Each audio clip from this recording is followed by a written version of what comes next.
Qui est Michael Saylor, le PDG de MicroStrategy qui a tout misé sur le Bitcoin, BTC? Si MicroStrategy est longtemps restée une entreprise confidentielle, elle est arrivée sur le devant de la scène grâce à son PDG Michael Saylor. Ayant fait le pari fou de tout miser sur le Bitcoin, BTC, en 2020, il s'agit de l'un des plus connus des maximalistes.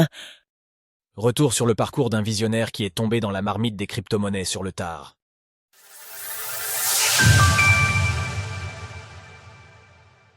Michael Saylor, le PDG historique de l'entreprise MicroStrategy. Né le 4 février 1965 à Lincoln, aux États-Unis, Michael J. Saylor a très tôt fait preuve d'un intérêt marqué pour les technologies et les sciences.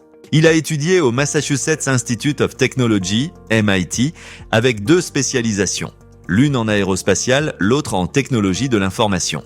Fort de ses connaissances, Michael Saylor s'oriente assez vite vers le conseil.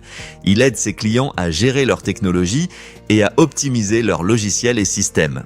Dès 1989, il fonde MicroStrategy, une entreprise qui se spécialise dans le développement de logiciels destinés aux entreprises. C'est l'analyse et l'exploitation de données qui est à l'origine sa spécialité. Un de ses premiers clients majeurs est ainsi McDonald's, avec qui elle signe un contrat à $10 millions en 1992. MicroStrategy fait partie du grand boom de la tech et de l'informatique qui a lieu à la fin des années 1990. L'entreprise devient cotée en bourse dès 1998, après une levée de fonds de $125 millions. Michael Saylor a su anticiper la révolution que représentera le Big Data et propose à ses clients des moyens d'analyser de grandes quantités de données. Accusation et rebond après l'explosion de la bulle des dot-com. En 2000, un scandale frappe cependant MicroStrategy. L'entreprise de Michael Saylor est forcée de revoir sa comptabilité sur les 2 années précédentes suite à des erreurs de gestion. En conséquence, l'action de l'entreprise chute de 62% en l'espace d'une journée. L'événement est considéré comme typique de l'explosion de la bulle des dot-com de l'époque. La même année, la SEC accuse Michael Saylor et d'autres cadres de MicroStrategy de fraude. En décembre 2000, ces derniers acceptent de payer $350 000 chacun, sans toutefois se reconnaître comme coupables. MicroStrategy connaît ensuite une quinzaine d'années de prospérité avec le lancement de services qui accompagnent la progression des technologies. On lui doit notamment la plateforme Prime, construite en partenariat avec Facebook. Au début des années 2010, la société est solidement implantée en tant que fournisseuse de services. Difficultés financières et découverte du Bitcoin. Mais en 2014, MicroStrategy est contrainte de se séparer de 770 employés suite à des difficultés financières. À sa propre demande, Michael Saylor réduit son salaire de $875 000 par an à $1 par an. C'est autour de cette période que le PDG de l'entreprise découvre le Bitcoin. Les capacités de l'actif à conserver sa valeur en dehors de toute influence du gouvernement attisent son intérêt, en particulier alors qu'il voit les difficultés que rencontre son entreprise. Ce n'est cependant qu'en 2020 que MicroStrategy fait le grand saut. En pleine pandémie de Covid-19, les craintes se cristallisent en effet autour des banques centrales, avec des doutes sur leur capacité à maintenir les cours des grandes monnaies fiat. Face à cela, Michael Saylor prend une décision inédite pour une entreprise d'ampleur. Il décide d'investir dans le BTC en tant qu'actif de réserve. Découvrez qui sont les 10 entités détenant le plus de Bitcoin au monde. MicroStrategy effectue donc un achat initial de $250 millions. Et dans les 2 années qui vont suivre, l'entreprise de Michael Saylor montre une certaine voracité en ce qui concerne les achats de Bitcoin. Sur la période, la société achètera près de $4 milliards de BTC, acquis à un prix moyen de $30 600 environ. Michael Saylor mise tout sur la crypto-monnaie.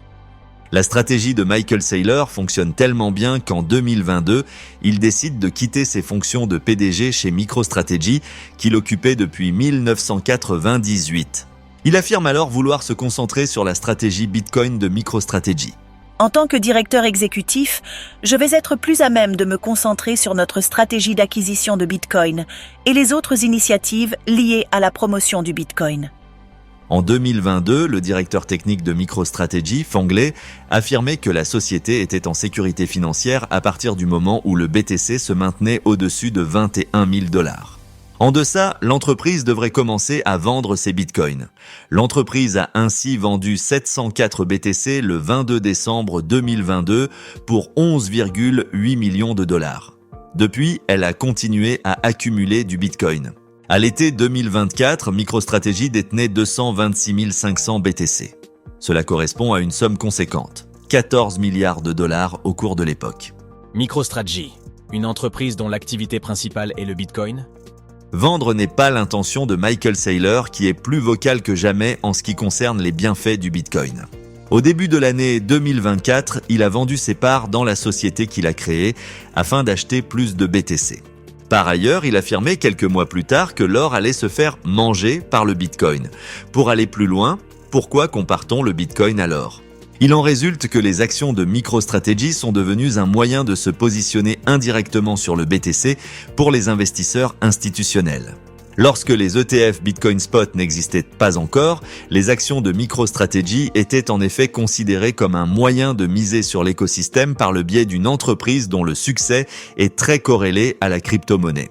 En l'espace de 4 ans, la capitalisation de l'entreprise a explosé. Elle atteignait un record à plus de 200 milliards de dollars en avril 2024. Michael Saylor, d'un pari fou à l'avènement du bitcoin? Très critiqué lors du premier achat de Bitcoin par MicroStrategy, Michael Saylor a fait taire ceux qui doutaient du bien fondé de son projet. L'ambitieux ex-PDG consacre désormais sa vie professionnelle à la crypto et est devenu un des plus vocaux des Bitcoin maximalistes. Il a par ailleurs été le pionnier de l'intégration d'une crypto-monnaie dans les réserves d'une entreprise, une stratégie qui a été imitée depuis.